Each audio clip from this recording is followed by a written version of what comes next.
La dystopie ou contre-utopie a une longue histoire dans le domaine de l'imaginaire. Plus récemment, elle a envahi les étagères des librairies pour la jeunesse dans les années 2010 et semble bien vouloir rester. Des générations entières ont été nourries entre films et romans et restent plongées dans l'idée que leur avenir sera catastrophique d'une manière ou d'une autre. Ce genre est-il vraiment un passage obligé quand on écrit pour la jeunesse ou pour les adultes? Pourquoi est-il si populaire? Pour répondre à ces questions, j'ai le plaisir de vous présenter 4 auteurices. Silène Edgar, autrice d'une vingtaine de romans pour la jeunesse, enseignante engagée. Elle aime aborder les thèmes difficiles avec un pas de côté. Elle écrit aussi pour les adultes. Dave Coté, auteur canadien de science-fiction et plus particulièrement de romans apocalyptiques ou post-apocalyptiques. Son dernier ouvrage, Overcity, est publié chez Cibrume et disponible, pour une fois, en France. Bleuen Guillou, autrice et éditrice spécialisée dans la littérature pour la jeunesse, avec une passion pour l'époque romaine. Son dernier roman, Le futur ne sera pas, est édité chez Slalom. Alors, Silène Edgar, il y en a plein. On peut en trouver la majorité à la librairie. Donc, j'ai rien cité, comme je ne vais pas vraiment beaucoup citer pour Estelle Faye. Que voilà. Qui... Et elle était en train de dédicacer. Donc, Estelle Faye, autrice prolifique, autant pour les adultes que pour la jeunesse, multiprimée, aussi engagée que Silène dans les questions d'actualité. Ces derniers romans sont comme ceux des autres intervenants à la librairie du festival. Commençons par répondre à la question titre. C'est ma question troll du jour. L'avenir de la jeunesse est-il vraiment une dystopie? On ne parle pas de littérature jeunesse puisque le terme n'est pas dans le titre. L'avenir de la jeunesse est-il vraiment une dystopie? Bon allez, puisque j'étais en retard, ça boit d'être bizuté. Je pense surtout, moi je suis une vieille autrice. J'ai 46 ans. Et je pense que... gamine. Mais je pense que c'est en fait pas à nous d'y répondre quelque part à cette question. C'est déjà beaucoup plus, justement, à ceux qui vont le vivre qu'il faut la poser. Je veux dire, c'est à la jeunesse de maintenant, ceux qui vont le vivre beaucoup plus que nous. Et par contre, notre rôle, c'est peut-être d'essayer de faire tout ce qu'on peut à notre petite mesure pour que ça ne le soit pas ou ça le soit le moins possible. Mais en tout cas, justement, l'un des problèmes, je pense, de ma génération et des précédentes, c'est qu'il y a beaucoup de gens qui ont beaucoup de mal à laisser la parole aussi, par moments aux concernés dans tous les domaines, et justement de laisser un peu plus la parole aux jeunes générations sur ces questions-là, en politique notamment, ça ferait pas de mal.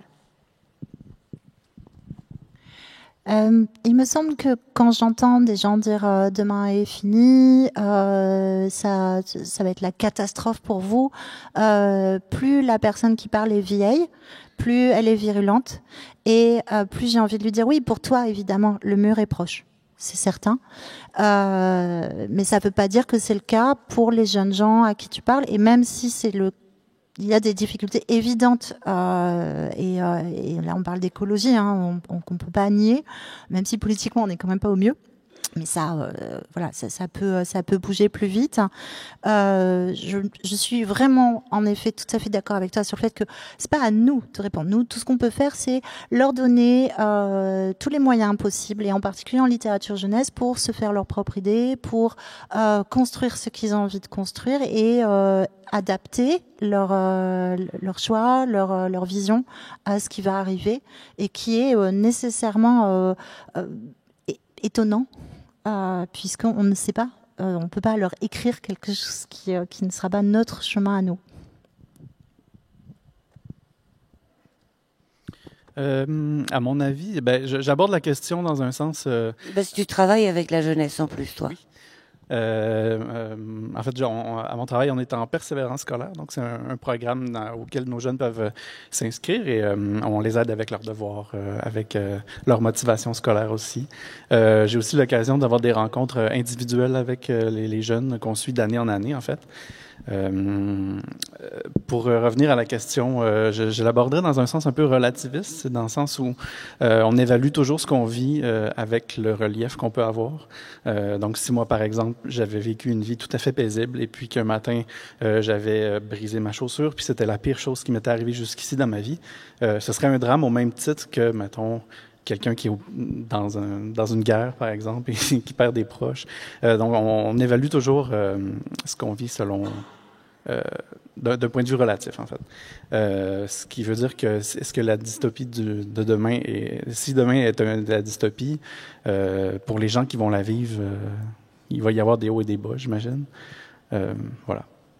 C'est juste, vas-y, mais c'est Paolo Bacigalupi qui, dans Waterknife, donne la parole à un très jeune personnage, une jeune fille de 13 ans, qui a cette phrase magnifique qui dit qu'il faut arrêter de regarder le présent et l'avenir avec les yeux du passé. Et qu'on regarde, nous, avec les yeux de notre passé, de ce que nous avons vécu, et non pas avec ce qui est aujourd'hui et ce qui sera demain. Ouais, alors pour moi, je pense que la dystopie ne parle pas tant du futur que du présent. Et pour moi, en fait, ce qu'on dénonce à travers les dystopies, c'est le présent. Donc moi, j'écris pas, par exemple, de la dystopie en me disant ça sera peut-être le futur, mais juste regarder autour de nous et peut-être éveiller la conscience politique de jeunes qui n'y pensent pas forcément encore et en lisant de la dystopie peuvent se dire mais tiens, voilà, et ça éveille quelque chose, ils s'intéressent, et du coup ils s'intéressent à la politique globalement, tout ce qu'englobe la politique, donc dont l'écologie, pour s'armer en fait pour pouvoir lutter contre ça. Ben justement, c'était ma question suivante. À quoi sert selon vous la dystopie ?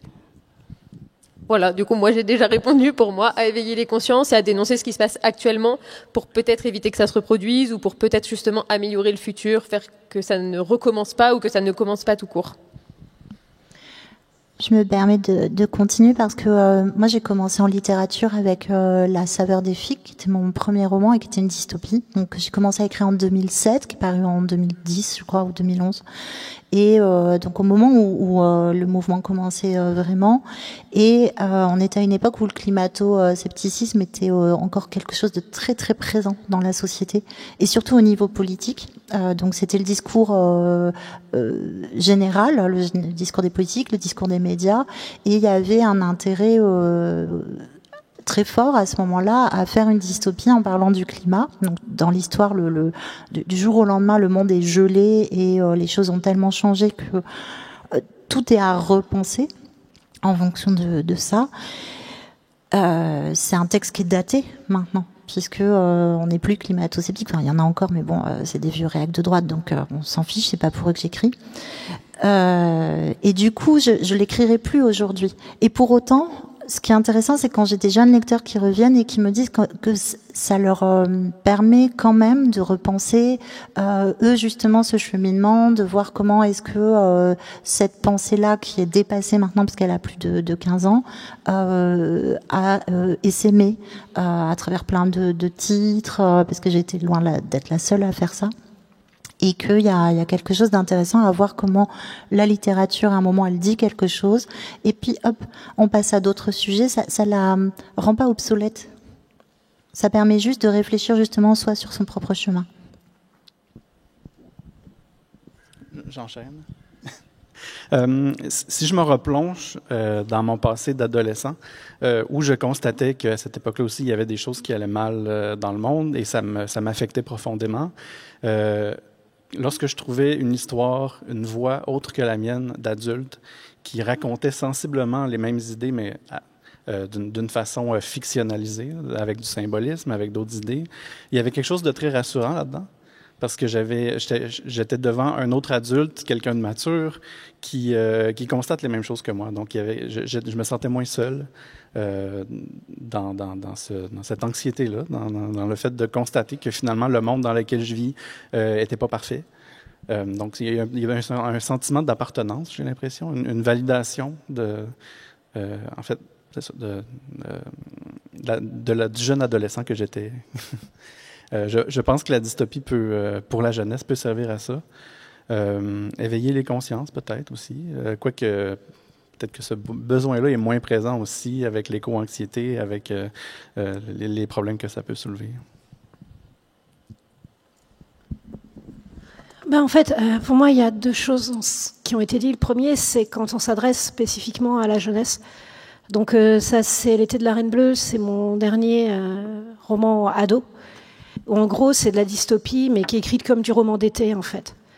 Et donc, ça parle d'une ado qui doit fuir sa ville parce qu'elle est trop polluée. En fait, c'est déjà très très proche de notre présent. Il y a 2-3 trucs que j'ai mis dedans, le temps que ça soit publié. L'actualité l'avait rattrapé. Ouais, on vit dans un monde génial. Mais simplement, c'est les jeunes que je vois, les ados que je vois, dans le cadre donc, de mes rencontres avec des jeunes en bibliothèque, tout ça, grosso modo, ceux qui lisent des livres, ils savent à peu près quoi, que le monde il est pourri et que l'environnement ça va mal. Il n'y a pas besoin d'éveiller leur conscience, ils le savent. Et c'est quelque part pour, comment dire, voilà, pour peut-être participer un peu à dire on va quand même essayer de résister, on va quand même essayer de faire quelque chose avec ce qu'on a, quoi. On va quand même essayer de continuer à vivre et de trouver des moyens de vivre malgré tout, de trouver quelque chose, quoi. Voilà. Et mine de rien, ça me fait penser à des discussions que j'ai eues avec un éditeur de SF super sérieux, mais il y a un genre qu'il comprend pas, c'est tout ce qui est cosy fantasy, cosy science-fiction. Et parce que pour lui, c'est un genre de gens qui vont bien. En gros, c'est la science-fiction, la fantasy qui est réconfortante. Mais en fait, je sais pas s'il y en a qui lisent de la cosy fantasy, de la cosy science-fiction dans la salle. Mais souvent, ça parle de gens qui sont dans des mondes qui vont pas bien, de gens qui sont détruits de partout, de gens qui traînent des passés douloureux et qui arrivent malgré tout à aller bien. Et peut-être qu'aujourd'hui, quand j'écris de la dystopie pour le jeune public, c'est un peu ça que je veux faire. C'est montrer des mondes qui vont mal, des gens qui effectivement doivent vivre dedans et qui quand même arrivent à vivre malgré tout. Et j'ai pas mal évolué sur un point depuis mon tout premier passage dans ce super festival, il y a déjà fort longtemps. C'est que c'est peut-être quelque chose que je devrais pas dire en festival de SF. Mais je ne crois pas que la SF ou la dystopie ait un quelconque rôle pour éveiller les consciences ou pour faire changer les gens sur ce point. Ou sinon, elle a méga échoué. Parce que ce que je vois dans ma génération, dans les générations d'avant aussi, c'est que maintenant, on a toutes les clés pour savoir que le monde va mal. On les a depuis des décennies, quoi. De la SF, voilà, de la cli-fi, du post-apo, ça fait des décennies qu'on s'en bouffe, ça fait des décennies qu'on nous dit que ça va aller mal. Je veux dire, il y a de la SF qui date d'avant ma naissance, qui le disait déjà, il y a des travaux scientifiques qui datent de quand moi je lisais du roman ado qui le disent. Donc si la SF ça fonctionnait comme lanceur d'alerte, franchement on n'en serait pas là. Et je dis ça avec tout mon amour pour la SF. Mais pour le coup, pour moi, c'est pas le genre qui va faire ça. Et en tout cas, s'il devait le faire, il l'a loupé son tour, quoi. Et je suis pas sûre qu'aujourd'hui il puisse le faire, voire même, j'ai l'impression que pour beaucoup d'adultes, pour le coup, en digressant un peu, les post-apo, les dystopies, les cli-fi ont servi plus en fait à quelque part nous mitridatiser et se dire ouais bon de toute manière le monde il est fichu, mais bon voilà, on sait que l'histoire elle continue quand même puisqu'il y a plein de romans où l'histoire elle continue. Et donc, en attendant, on va pas trop remettre les choses en cause, parce que si on est occupé à se débattre dans des incertitudes économiques, politiques, etc., méga crasses.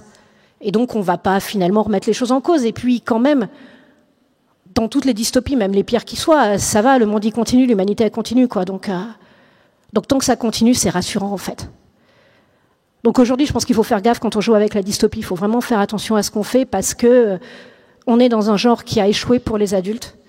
Et on ne peut pas le faire de la même manière pour la jeunesse. En tout cas, pour moi, ça serait dans mon état d'esprit. J'en fais pas une règle générale ou un jugement de valeur, mais ça serait complètement hypocrite, en fait. Et moi, j'ai peur. Clairement, j'ai peur parce que j'ai 2 nièces, elles sont petites, elles vont grandir dans un monde où, oui, il y a quand même un potentiel de destruction autour de nous qui n'a jamais été égalé dans l'histoire humaine. Et pourtant, l'histoire humaine, elle a déjà fait fort, quoi. Et j'ai des nièces qui vont grandir dedans. Donc oui, maintenant, par rapport à il y a 10 ans, j'ai la trouille. Et je peux plus écrire de la dystopie comme avant. Et donc, quand j'en écris pour les jeunes, en fait, c'est quelque part pour qu'on essaye de se rassurer puis de trouver de l'énergie et des moyens de continuer à lutter ensemble. Mais c'est pas pour éveiller des consciences. Je pense pas que ça serve à ça. Mais vous parlez beaucoup de problèmes climatiques comme forme de fin du monde, comme forme d'apocalypse. Mais moi, j'ai l'impression que c'est surtout un problème de blanc. c'est surtout un problème de bourgeois blancs de regarder uniquement ça, non ? Non, parce qu'en fait, les premiers touchés par les problèmes climatiques et parfois... Je parle des gens qui s'engagent, je parle des gens qui essayent de faire quelque chose contre.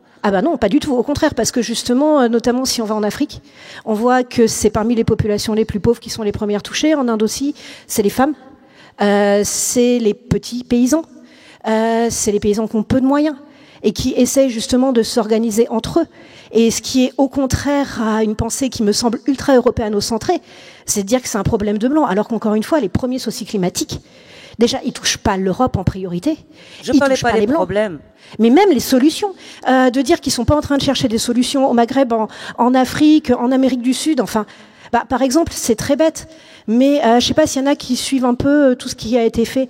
L'un des pays où il y a quand même énormément de combats écologiques en ce moment, c'est au Chili, et c'est mené notamment par les autochtones et par les Mapuches, qui ont été l'un des peuples autochtones qui s'en est pris le plus plein la figure. L'une des pensées qui peut peut-être nous sortir un peu la tête de l'eau, ce sont justement les pensées autochtones en Amérique, qui ont une vision de l'homme dans le monde qui est beaucoup plus évoluée et qui est beaucoup plus respectueuse d'un équilibre naturel que beaucoup de visions occidentales. Et c'est eux qui sont aussi au premier plan de la lutte dans plein de pays du monde. Encore une fois, les femmes, les paysans pauvres, en Afrique, en Inde, en Amérique du Sud, en Amérique du Nord. Ceux qui sont en train de lutter contre les pipelines aujourd'hui en Amérique du Nord, je suis désolée, c'est des autochtones qui se payent déjà tous les problèmes économiques, politiques et sociaux du monde sur le dos. Et ils sont au premier plan de ces luttes quand même. Et si Trump passe, ils seront encore plus au premier plan. Donc de dire que c'est un problème de blanc, c'est justement vouloir encore nous être au centre de l'histoire. Et spoiler alerte, en fait, on n'y a jamais été.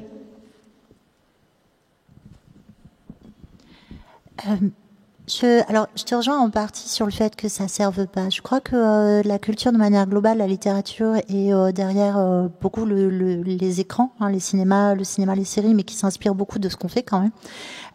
Et puis l'art, de manière générale, fait un travail extrêmement lent vis-à-vis d'une partie de la population qui n'y avait pas accès il y a encore 150 ans.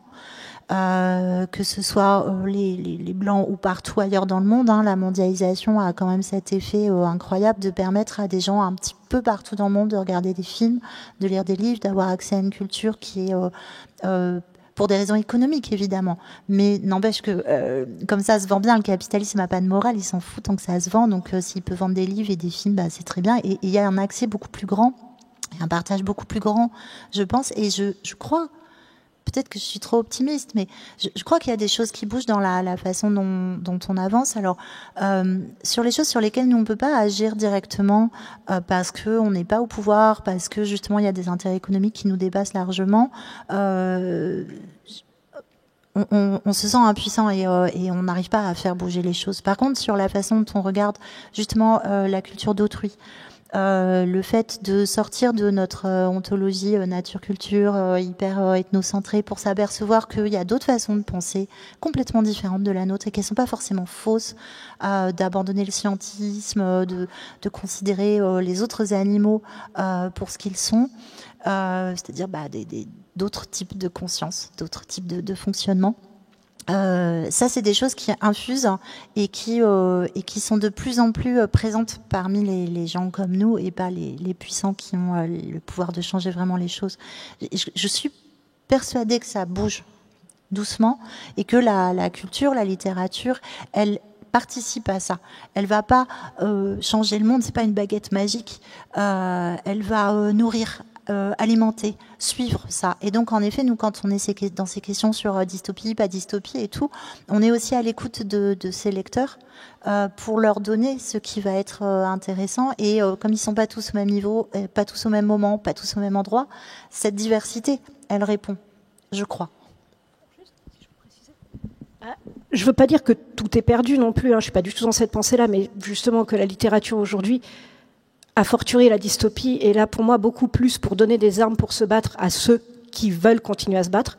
Je pense qu'on peut, chacun à notre petit niveau, et justement, plus on sera nombreux à lutter, plus on pourra faire bouger les choses. Mais voilà, on est là pour se donner des armes ensemble et pas pour éveiller des consciences, parce que de toute manière, quelqu'un qui veut bien fermer les yeux et se dire de toute manière, après moi, la fin du monde et j'en ai rien à faire, a fortiori dans ma génération, j'en vois beaucoup, et c'est pas qu'ils ne savent pas, c'est qu'ils ne veulent pas savoir.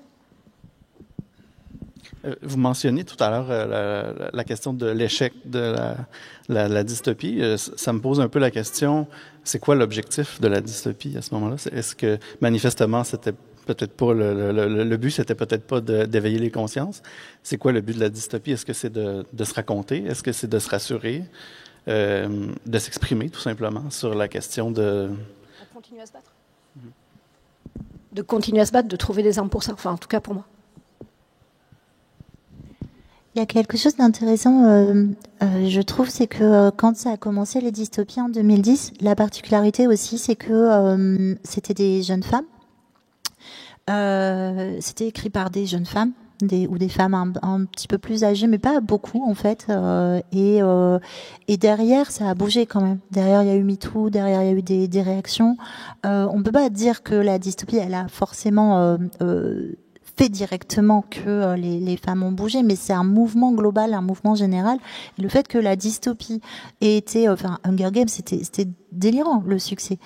Qu'une femme arrive à faire un succès pareil avec l'histoire d'une jeune femme tellement badass, c'était fou. Et il y en a eu plein d'autres derrière et qui n'ont pas juste fonctionné comme des redites ou ça a vraiment été un mouvement global dans différentes cultures. Alors, je pense en effet plutôt occidentale, mais de fait, la littérature, elle était le miroir de quelque chose qui était déjà en cours et qui s'est réalisé après de plein d'autres manières dans la société.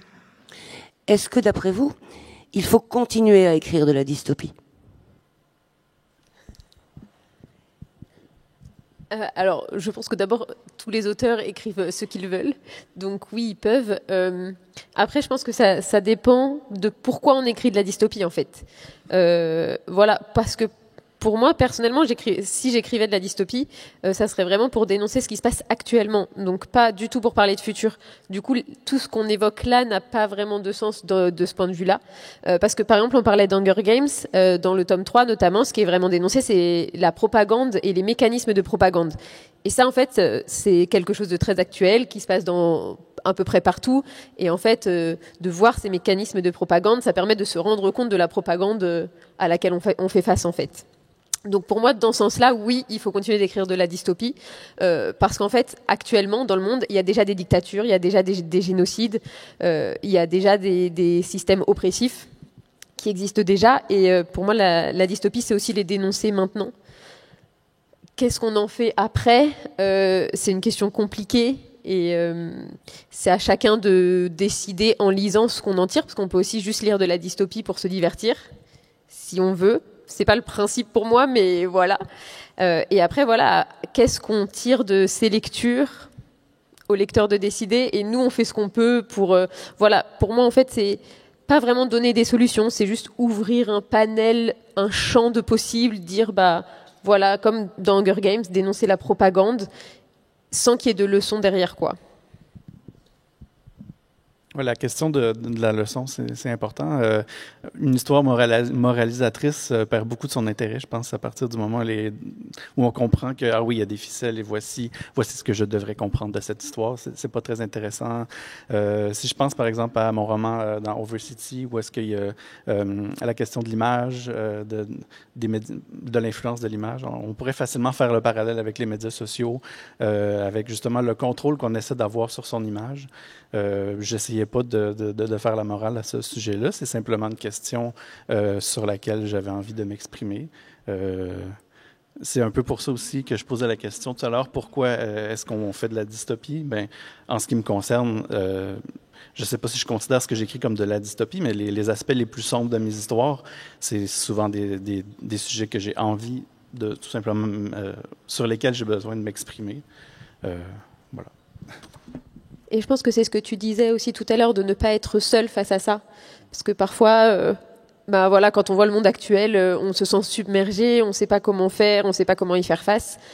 Et de savoir que d'autres écrivent sur le sujet, qu'il y a d'autres lecteurs, effectivement, ça peut rassurer. On se dit, on n'est pas tout seul, on peut encore résister. Oui, et puis aussi, quand je parlais de dystopie de combat, je rejoins ce qu'a dit Bloen, en fait. C'est-à-dire, pour moi, décrypter le monde, comprendre le monde, avoir des clés pour comprendre le monde, ça fait complètement partie de ça. Ça fait partie de ce combat-là. Après, je reviendrai un peu sur ce qu'a dit Silène, c'est-à-dire que pour moi, la dystopie, elle n'a pas commencé dans les années 2010 ou même 2000, et une des premières dystopies pour ados qui m'a marqué. Alors ça, j'ai plus la date exacte en tête, mais c'est quand moi j'étais ado. Hein. Donc, peut-être que vous aurez plus la date parce que c'est une dystopie québécoise. Donc si ça vous dit quelque chose, c'est la saga des inactifs. Non, pas du tout. Et en fait, donc c'était, quand j'étais ado, il existait peu de littérature ado en France. A fortiori en SF, ce que j'adorais. Donc certes, je lisais la littérature de SF adulte qu'avait ma mère, mais aussi un jour, j'ai découvert un monde merveilleux qui était la littérature ado québécoise. Et ah ouais, c'était merveilleux à l'époque. Et là, notamment, il y a une saga, donc qui est la saga des inactifs. Et grosso modo, c'est un monde où une robotisation très poussée a mis au chômage à peu près l'essentiel de l'humanité, et qui est devenu moins que rien, quoi. Et c'était bien avant les séries d'Arte sur ce thème et tout ça. Et ça fait partie des dystopies qui m'ont beaucoup marqué, justement. Et là, juste aujourd'hui, en fait, avant de venir aux Utopiales, je vois passer sur les réseaux sociaux des illustrateurs américains qui partagent. Dans un salon américain, aujourd'hui, il y a une boîte d'intelligence artificielle qui a un grand stand avec marqué « Why are you hiring humans ?» Pourquoi engagez-vous des humains ? Voilà. Et c'est exactement, en fait, ce que j'avais lu quand moi j'étais ado, dans la saga des inactifs. Et ce côté, voilà, enfin, et tous les mécanismes du mal qu'un chômage de masse peut faire à une société, etc., et comment les puissants s'en servent, et il y a justement aussi comment déjà, en fait, donc les médias détournent l'attention des problèmes sociaux par donc le jeu sur les images, sur la célébrité, etc., sur le sport. Et il y avait déjà, en fait, toutes ces clés-là, toutes ces réflexions-là, donc dans une série dystopique des années, voilà, je crois que c'était début 90. Donc ça a commencé beaucoup plus tôt, en fait, la dystopie ado. Et elle a toujours été là pour nous donner des codes, et des codes qui évoluent aussi avec les enjeux des périodes, mais elle a toujours été là, quoi. Mais d'ailleurs, les grandes dystopies des années 40-50 sont devenues officiellement des romans pour la jeunesse.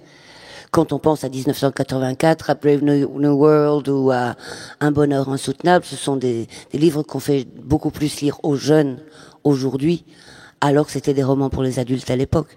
Clairement.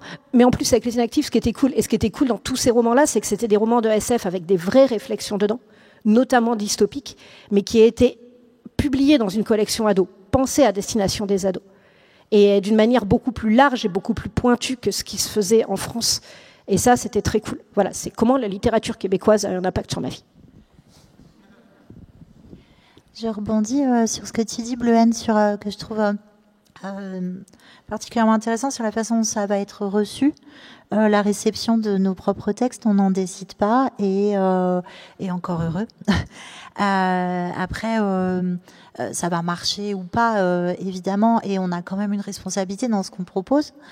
Cela étant, on ne mesure pas toujours la manière dont ça va être pris. Alors j'ai un exemple qui est pas dans la dystopie, mais qui m'a beaucoup fait réfléchir. On dit beaucoup en ce moment, en particulier pour les jeunes filles, voire très jeunes filles, c'est pas bien, elles lisent des romans qui sont pas pour elles parce que ça parle de violences faites aux femmes, voilà, dans tous ces romans assez violents, avec des trucs sadomaso. La dark fantasy. Ouais. La romance plutôt. Et en fait, Mona Chollet, je crois que c'est dans Couple, dans Amour, elle se pose la question de savoir pourquoi ça fait tellement fantasmer et pourquoi est-ce que c'est quelque chose qui est tellement consommé par les femmes, y compris des femmes féministes engagées qui se battent. Hein. Et elle fait l'hypothèse que peut-être il y a, on se fait peur avec des livres comme ça, mais on peut fermer le livre et puis ça se finit bien et puis il y a une limite et puis finalement ça fait moins peur que la réalité. Peut-être qu'il y a ce côté cathartique aussi dans la dystopie qui fait que on se fait peur, on va vérifier que d'autres gens pensent comme nous, on va vérifier qu'il y a des solutions, parce qu'en plus le propre de la littérature jeunesse c'est que ça va se finir bien, on va trouver une solution, on va en sortir et le combat va mener à quelque chose. Et donc il y a quand même peut-être aussi dans la réception par les lecteurs cette envie de se dire ok on va s'adapter et en effet on va combattre et on va s'en sortir. Parce qu'à la fin, ça finit bien. Pour revenir sur cette histoire de dark romance, c'est Elizabeth Whitley, qui est une autrice de romance états-unienne, qui se demandait pourquoi autant d'autrices avaient des personnages d'hommes problématiques. des personnages d'hommes violents, des personnages d'hommes colériques. Et elle posait l'hypothèse que c'était une espèce de catharsis de toute la violence et toute la colère qu'on leur avait interdit, qu'elle pouvait mettre en scène au travers de personnages masculins. Alors, moi, je fais plutôt l'inverse dans mes romans. Mes personnages masculins sont plus faibles en général et plus vulnérables, plus fragiles, plus sensibles que mes personnages féminins, qui sont, elles, très fortes, très puissantes, qui veulent souvent le pouvoir et qui ne s'excusent pas de ce qu'elles veulent. Donc moi, je suis pas du tout dans les hommes violents, au contraire, et justement, je trouve ça problématique de montrer, en tout cas, que ça. Donc moi, mes hommes sont plutôt justement modernes et laissent la part belle aux femmes. Moi, je vais dériver 30 secondes de la table ronde, mais il y a quand même quelque chose qu'il faut être dit quand on parle de dark romance, et je suis désolée. Là, pour le coup, ça me choque vraiment qu'on n'en parle pas. Parce que la dark romance, c'est hyper problématique, c'est hyper sexiste, mais surtout le truc qui est problématique aujourd'hui, c'est que c'est vendu avec les codes de la littérature jeunesse, qu'on connaît tous dans le milieu, à des mômes de 10 ou 12 ans, que certains appellent des très jeunes filles. Alors moi, je suis désolée, une môme de 10 ou 12 ans, quelqu'un qui l'appelle une très jeune fille, c'est Matzneff. C'est un enfant. Quoi ? C'est une enfant. Voilà, c'est ça. Donc, quand je vois des femmes qui se disent féministes, qui pour défendre la dark romance, marketées aux mômes de 10-12 ans, disent « mais après tout, les jeunes filles ont le droit de lire ce qu'elles veulent ». Ouais, elles ont 10-12 ans, c'est pas des jeunes filles. Donc, il y a quand même ce vrai problème, et on peut pas parler de dark romance sans parler de ça. Et pourquoi la dark romance marche auprès des gamines ? C'est parce que simplement, elle est marketée pour.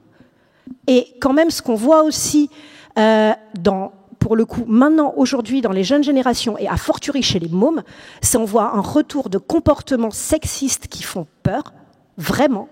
C'est documenté, vous allez voir n'importe quel professionnel. Et oui, la dark romance marketée aux gamines fait partie du problème.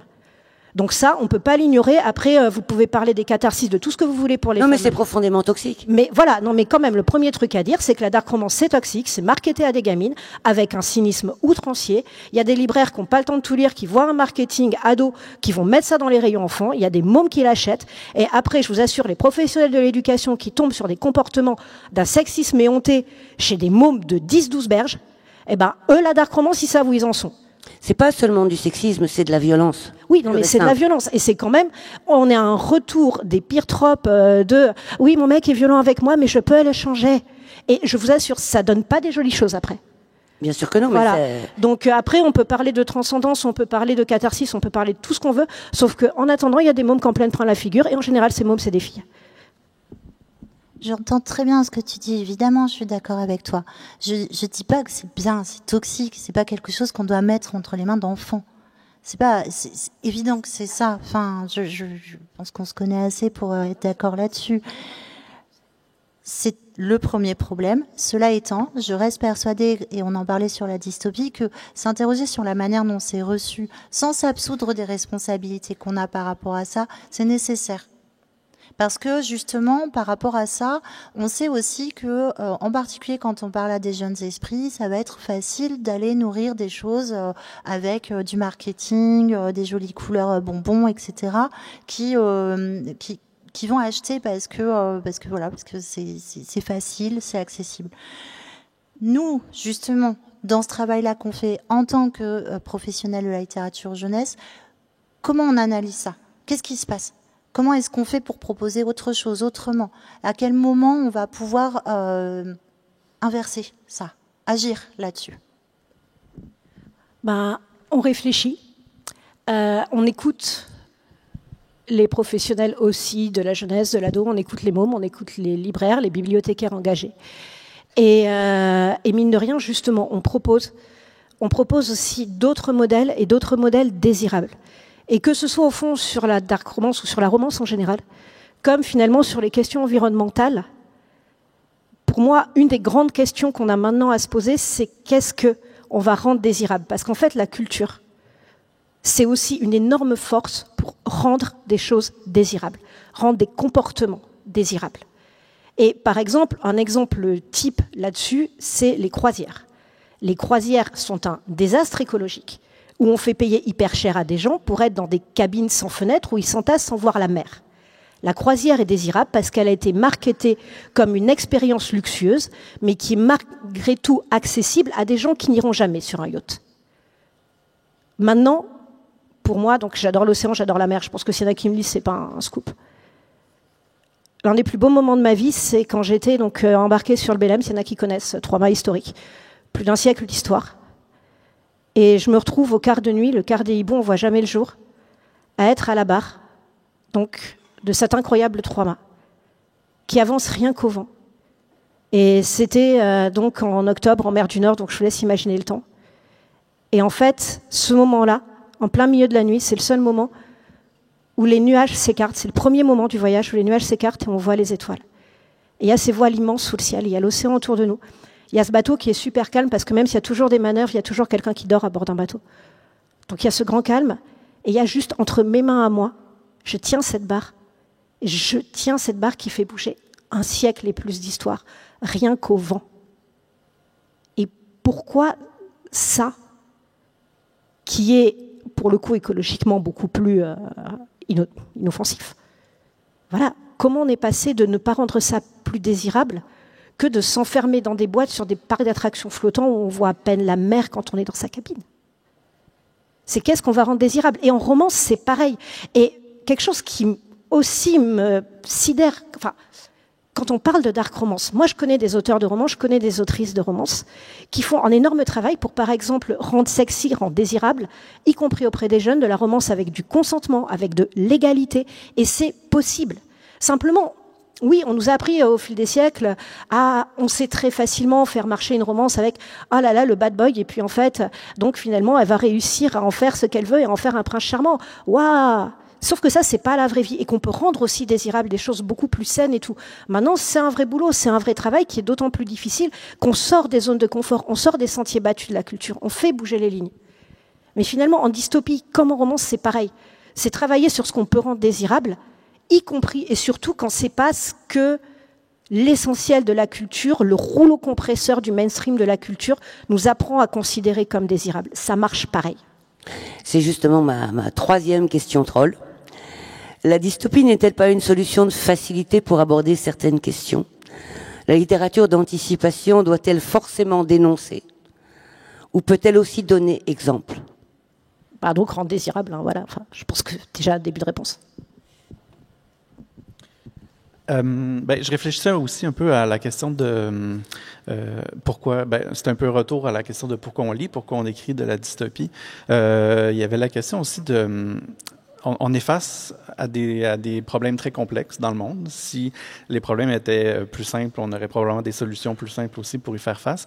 Je pense qu'un des côtés intéressants de la dystopie, c'est de distiller un peu ces enjeux-là qui sont complexes, qui sont multiples. Souvent, la dystopie va se concentrer sur un aspect en particulier. Et puis, on dirait que ça nous permet davantage de le prendre en main, d'avoir une emprise dessus, parce qu'il est isolé, et puis qu'il est comme, c'est comme s'il était un peu plus malléable. Je reviens un petit peu aussi à mon idée de la dystopie rassurante avec cette idée-là. Oui, c'est intéressant. Je crois que quand tu dis pourquoi, est-ce qu'il n'y a pas quelque chose de paresseux, et ça répond un petit peu à ta question. Ça rebondit sur ce que tu dis, parce que faire de l'utopie, c'est pas facile. C'est quand même faire une dystopie qui va aller vers le mieux permet, d'un point de vue juste narratif, de raconter quelque chose sans faire quelque chose de trop grand. Sans tomber. Il y a deux types d'utopie. Il y a l'utopie politique où on va présenter tout un système qui est pas de la narration, qui n'est pas de la fiction, et puis il y a un récit qui à un moment va aller vers l'utopie, mais il peut pas être de l'utopie tout du long, sinon il n'y a pas d'histoire, c'est chiant. Voilà. L'utopie de l'un n'est jamais l'utopie de l'autre non plus. En plus, il y a ça. Et du coup, finalement, ce que propose Alice Karabédian dans Utopie radicale, elle dit, justement, quand on parle de fiction, on peut aussi considérer des textes qui sont utopistes sur des points précis. On n'est pas forcément obligé de considérer l'ensemble. On peut aussi raconter comment on va y arriver, ce que je crois on fait dans les dystopies. Comment on y arrive? Comment on en sort? Et puis très souvent, en fait, dans les dystopies en jeunesse, on a deux modèles. On a le modèle général et puis on a le groupe résistant qui vit autrement et qui, d'ailleurs, est souvent exploré parce que, en général, l'héroïne, puisque c'est souvent une héroïne, va aller voir comment ça se passe, elle constate la différence et donc, en fait, on va, grâce à ça, découvrir un autre système, d'autres fonctionnements. Et donc, en fait, dans la dystopie, on va faire de l'utopie. Et c'est pas forcément la partie la plus facile. Donc, non, je trouve pas ça paresseux. Surtout pas en jeunesse, en fait. Je rejoins Dave sur le fait que je pense que la dystopie, c'est ça, décompose des problèmes complexes pour qu'ils soient plus compréhensibles ou qu'on puisse mieux les appréhender. Donc c'est pas des solutions de facilité parce que juste plusieurs dystopies vont répondre à plusieurs problèmes différents et en plus comme on le disait on se sent souvent impuissant face aux grosses machines contre lesquelles on peut lutter et nous en tant qu'auteurs en fait écrire c'est notre arme et c'est notre manière de résister peut-être on fait comme on peut quoi. Et puis c'est comme de tout, ça dépend de ce qu'on fait avec la dystopie en fait disons il y a une manière d'écrire qui est plus simple qu'une autre, c'est quelque part de se couler dans des canaux qui ont déjà été vus et revus, donc on sait comment ça marche, on sait comment ça fonctionne. Après, on peut au contraire questionner ce qu'on écrit, essayer d'aller ailleurs. Donc, mais ça marche en fait pour tous les genres. Peut-être qu'en dystopie, on a juste une responsabilité particulière. Après, pour moi, déjà, quand on écrit pour la jeunesse, on a une responsabilité particulière. Enfin, ça me semble évident. Mais en dystopie jeunesse, en plus, on a une responsabilité parce qu'encore une fois, les jeunes, ils vont le vivre beaucoup plus que nous, cet avenir. Donc, si on peut contribuer à les aider un peu face à ça, c'est bien, mais il ne faut pas... faut pas leur promettre des trucs qu'on ne peut pas tenir en tant que génération. C'est l'un des pires trucs qu'on pourrait faire. Et déjà, c'est beaucoup ce qu'inconsciemment la génération de nos parents ont fait avec nous les quadras.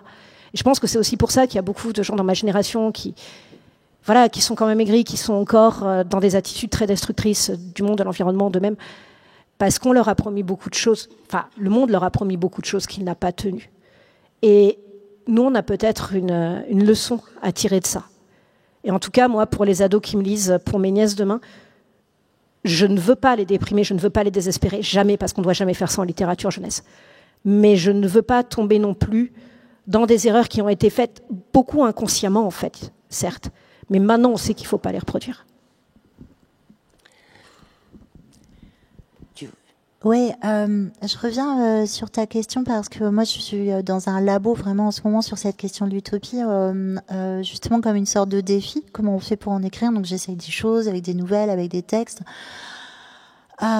Finalement, du coup, j'ai fait de la science-fantasy, plus du tout et dedans, il y a de l'utopie et il y a de la dystopie et je trouve que c'est difficile, oui. C'est quelque chose qui est pas évident, surtout si on veut montrer aussi la lutte, surtout si on veut continuer à parler de maintenant et pas être complètement ailleurs dans quelque chose de décorrélé du réel.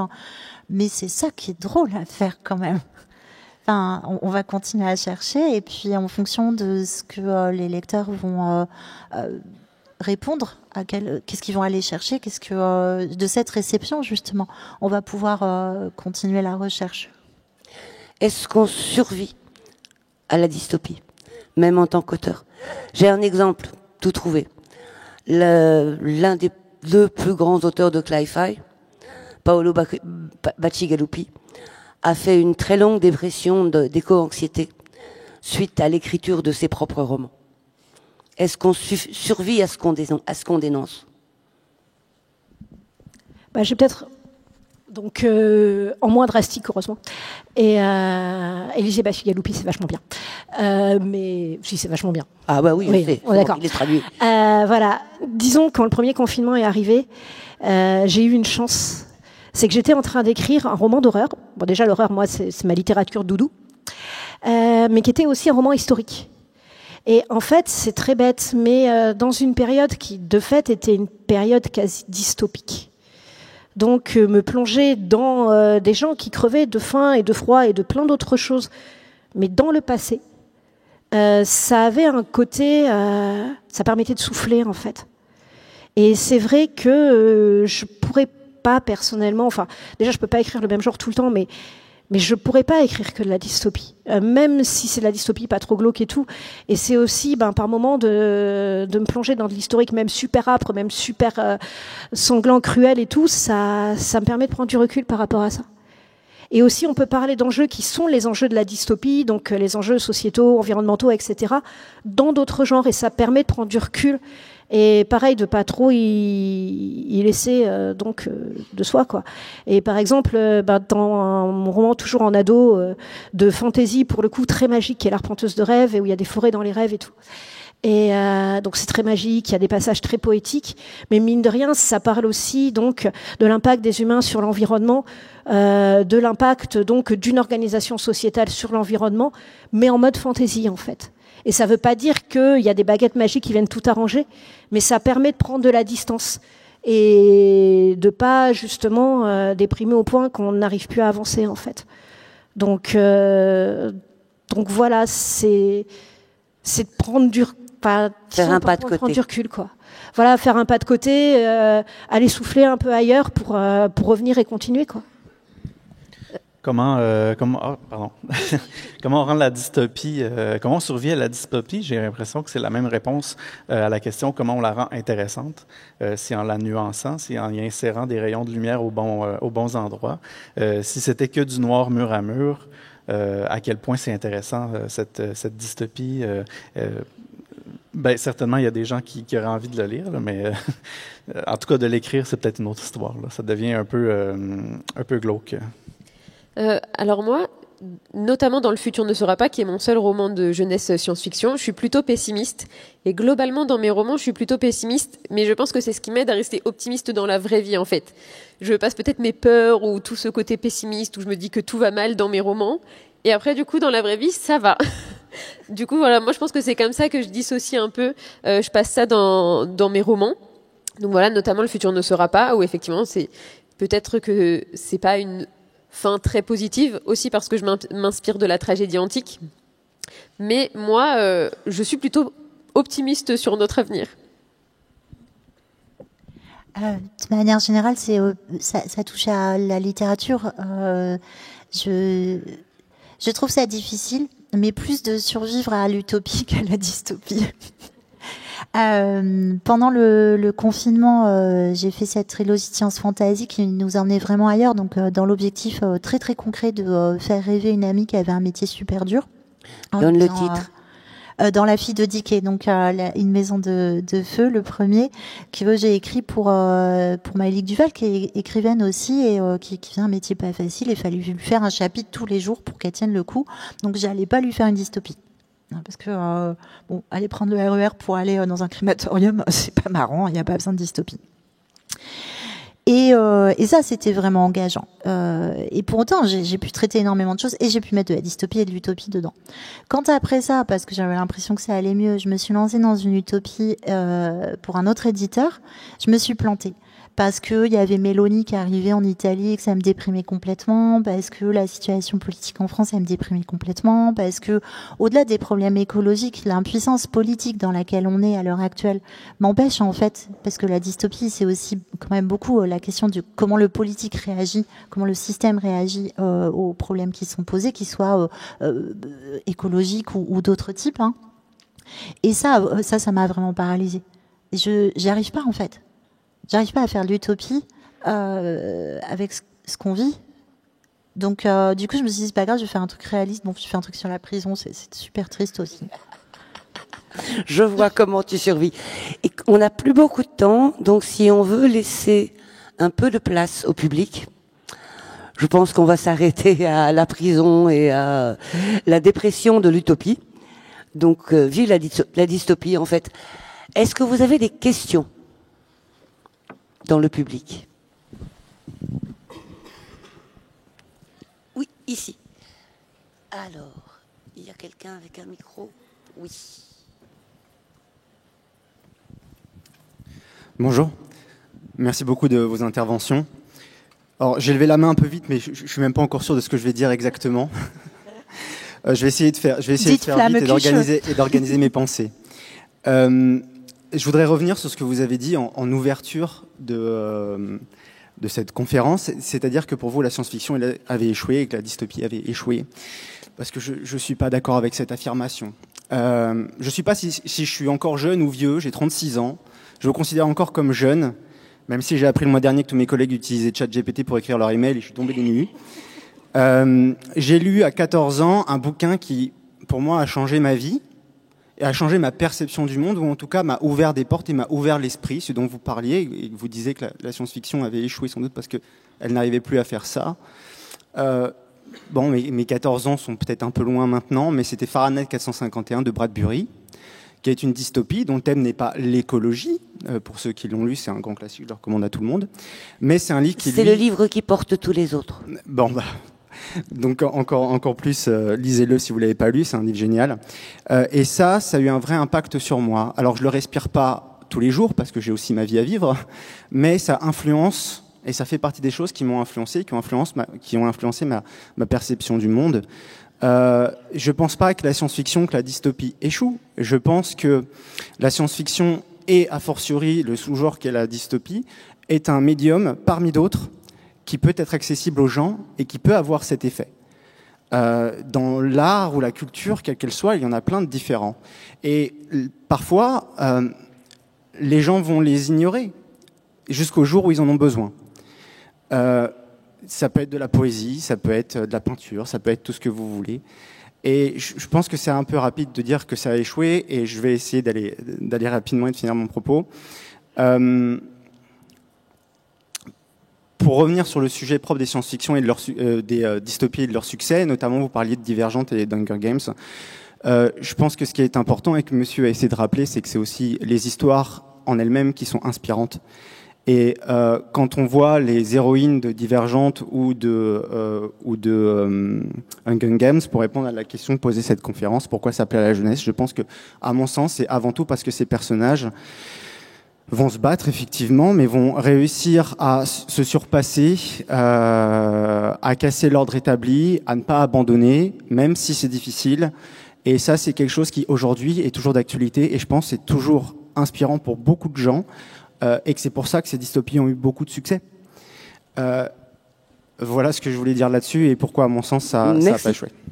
En fait, moi je revenais surtout sur le côté lanceur d'alerte des dystopies, où les dystopies vont nous ouvrir les yeux sur l'avenir et tout. Et là, non, je maintiens, c'est clairement quelque chose qui a échoué en tant que phénomène sociétal. Il n'y a pas eu de fait de prise de conscience liée au genre dystopique. Après, par contre, que l'apparition en littérature d'héroïnes fortes et d'héroïnes qui se battent donne aux ados l'envie de se battre, c'est tant mieux. Mais voilà, c'est aussi, il faut limiter les effets qu'un genre en tant que public. Il y a toujours des livres qui vont résonner pour nous à certains niveaux. Mais par exemple, j'ai rencontré aussi donc des jeunes travailleurs humanitaires qui sont devenus humanitaires parce qu'ils ont lu des séries de fantasy avec de l'entraide. Et donc, ils sont devenus travailleurs humanitaires. Donc, si on va par là, la fantaisie aussi a un impact. Tous les livres, heureusement, ont un impact. Par contre, en tant que genre, non, il n'y a pas au niveau de la société et a fortiori de ma génération et des précédentes, qui pourtant s'en sont mangés de la dystopie et de la cli-fi, il n'y a pas une prise de conscience qui fait qu'aujourd'hui, on est tous en train, quand même, en tant que génération, de se battre pour changer le monde. Ce n'est pas vrai. On voit au contraire que le tonnage des voitures augmente. On voit quand même que des modes de vie de plus en plus destructeurs pour l'environnement sont célébrés. On voit quand même que les votes, donc pour des mondes un peu plus respectueux, sont limités. Et non, en tant que génération, encore une fois, il n'y a pas eu cet effet-là. Ça ne veut pas dire que des livres n'ont pas eu des impacts sur des lecteurs. Encore heureux, si on croyait que les livres n'avaient pas d'impact, on ferait un autre métier. Bon, en tout cas.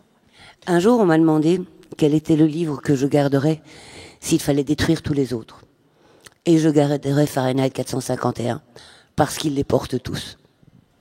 J'aimerais rebondir sur la question aussi. En tant qu'auteur, j'ai l'impression que ça ne peut pas être un objectif qu'on se fixe, parce que c'est extrêmement difficile à atteindre. Si on est chanceux, peut-être qu'on va réussir à toucher quelques personnes au point où monsieur l'a soulevé tout à l'heure. Mais si on se fixe ça comme objectif à atteindre en tant qu'auteur, je pense que c'est se condamner à une carrière très, très courte.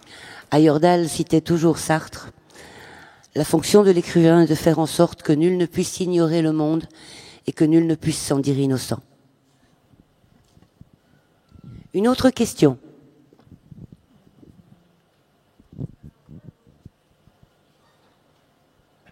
Moi, j'en ai une aussi, pardon. Enfin, c'est pas vraiment une question, c'est plus une réflexion par rapport à ce qui a été dit depuis le début de l'intervention. Et c'est, pour commencer, je pense que je vais être concernée par ce monde dystopique dont on parle. J'en ai aucune fierté, c'est un peu un problème, on va tous y passer, je pense, dans ma génération et de ceux d'après. Malheureusement, je suis mitridatisée, je pense, déjà contre beaucoup de ces problèmes-là, dans le sens où j'arrive pas à prendre... J'ai conscience de tous les problèmes qu'il y a d'un point de vue intellectuel. J'arrive pas à me sentir concernée par le problème. Et j'ai lu de la dystopie, comme beaucoup de gens qui sont présents dans cette salle aujourd'hui, je pense. Et ça m'a pas permis de mieux comprendre le monde dans lequel j'allais évoluer. Ça m'a pas permis d'avoir des vraies solutions sur ce qu'il fallait que je fasse pour me battre. En revanche, ça m'a permis de mettre un peu de colère face aux situations que je vois au quotidien. Parce que dans les livres qu'on lit, généralement dans les dystopies que j'ai lues, en tout cas de mon côté, c'était des problèmes politiques contre lesquels les héros luttaient. Pas tant des problèmes environnementaux, ou alors c'était un peu en arrière-plan. Et en fait, en prenant le parallèle de ce qu'on lit et en faisant le lien avec ce qui se passe dans la vie de tous les jours qu'on a, on se rend compte que c'est bizarre, il y a certains comportements de ce gouvernement-là qui se rapprochent d'une autre. C'est pas normal dans le livre, donc on y réfléchit un peu, on se rend compte que c'est pas normal dans la vraie vie non plus. Ce qui fait que ça m'a permis de garder de la colère face à la situation pour pouvoir justement avoir envie de me battre. En revanche, j'ai envie de citer 2 livres que j'ai lus récemment. Un qui s'appelle Subtil Béton, qui est très clairement dystopique, qui se passe en franco dans environ 50 ans. Enfin, concrètement, ça se passe en France, à Saint-Nazaire. Et justement, là, on voit un peu plus le côté des personnes qui se battent. On rentre un peu plus dans les schémas de combat qu'ils mettent en place. Il y a des choses qui marchent pas, il y a des choses qui marchent. Ça finit de manière assez joyeuse, même si le livre reste assez sombre. Et ça donne presque plus des pistes de vraies solutions à appliquer dans la vraie vie. Parce que moi, ce qui me manque en fait dans la vie de tous les jours, c'est qu'on me dise fais ça pour que ça aille mieux. Malheureusement, c'est à notre génération de trouver les solutions. Et je me dis que parfois, à mon âge, j'ai juste envie qu'on me prenne par la main et qu'on me dise faut faire comme ça, ce serait beaucoup plus simple.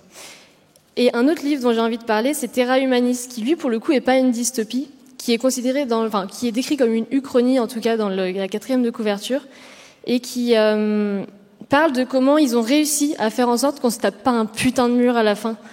Et alors, j'en ai discuté avec des gens qui remettent en cause le fait que on est obligé de passer encore par le capitalisme pour s'en sortir. Mais ce qui est intéressant de ce que les auteurs ont fait, c'est qu'ils ont dit de toute façon, on est coincé dans le capitalisme, on n'a pas le choix. Il va falloir qu'on utilise le système pour réussir à le renverser. Et donc, ils mettent en place des solutions, ils expliquent comment ils font d'un point de vue financier, d'un point de vue politique, pour réussir à infiltrer le système jusqu'au bout et à échelle globale pour réussir à finalement améliorer la situation pour tout le monde. Et effectivement, ça montre qu'à des moments, ils mettent en place des systèmes qui sont pas juste pour tout le monde, parce que tout le monde n'a pas accès de manière égalitaire à tout, que ce soit nous en Europe où on a de la chance par rapport à beaucoup d'autres personnes dans d'autres continents. Et je trouve que là, pour le coup, ils mettaient plus en place une vraie proposition, même si ça marchera probablement pas. Je sais pas, je suis pas économiste, j'ai pas du tout les chiffres. Mais c'était la seule fois où je lisais quelque chose qui partait de genre, ok, on est à ce stade-là de notre société actuelle et on va tout faire pour l'améliorer, mais seulement l'améliorer. Et c'était pas une utopie, parce que ça présente pas un monde idéal, mais en tout cas, ça propose que du bonus à chaque fois, même si on voit un peu les difficultés qu'ils rencontrent. Et c'est vrai que lire un livre où on nous dirait juste « Oh, tout le monde va bien », ce serait pas intéressant parce que c'est pas un récit qu'on a envie d'entendre. Mais je trouvais que ça, pour le coup, ça sortait de l'ordinaire et que c'était quand même intéressant à voir. Voilà. C'est juste, parce que j'ai beaucoup parlé de problèmes environnementaux. Évidemment, problèmes environnementaux et politiques, enfin, ils sont liés, c'est la même chose. Du coup, je te conseille, je sais pas où tu es. Non, je te vois pas non plus. En haut ? Pardon. Le ministère du futur de Robinson, il a fait beaucoup de bruit. Il est assez intéressant dans la forme parce que c'est comme un labo. Il va dérouler. Alors la première scène est vraiment difficile, mais après il va dérouler des choses qui sont en germe à l'heure actuelle. C'est comme c'est un docu-fiction et donc c'est vraiment bon. Alors si on tire ce fil et qu'on tire cette solution-là, je sais pas, par exemple, on chope tous les mecs du G7 et on les enferme quelque part avec des toilettes sèches. Qu'est-ce que ça donne? Comment est-ce qu'on va nettoyer vraiment les océans? Quelle solution on a, qu'est-ce qu'on pourrait faire si on avait une solution financière, et donc il part de différentes hypothèses qu'il essaye dans la fiction pour voir ce que ça donne. Et ça, c'est des choses intéressantes. Alors, on aime ou on n'aime pas, hein, c'est plus ou moins réussi, mais en tout cas sur la forme, ça donne des éléments, des pistes à partir de choses qui sont supposées aujourd'hui pouvoir apporter des solutions dans l'avenir, et hop, il les teste dans le livre. Donc c'est vraiment intéressant à explorer, je crois. Sinon, il y a Utopia de Camille Le Boulanger chez Argile, qui est une tentative d'utopie politique, qui montre bien que l'utopie de l'un n'est pas l'utopie de l'autre, mais qui pose pas mal de questions. Ça y est, c'est l'heure, on a terminé. Donc je vous remercie tous d'être venus nous voir, je vous remercie d'avoir répondu à mes questions bien trolls et bien terribles. Et vous, je ne sais pas si vous avez des dédicaces maintenant ? Non. Alors ce sera demain. Merci à tous d'être venus. Bonne soirée.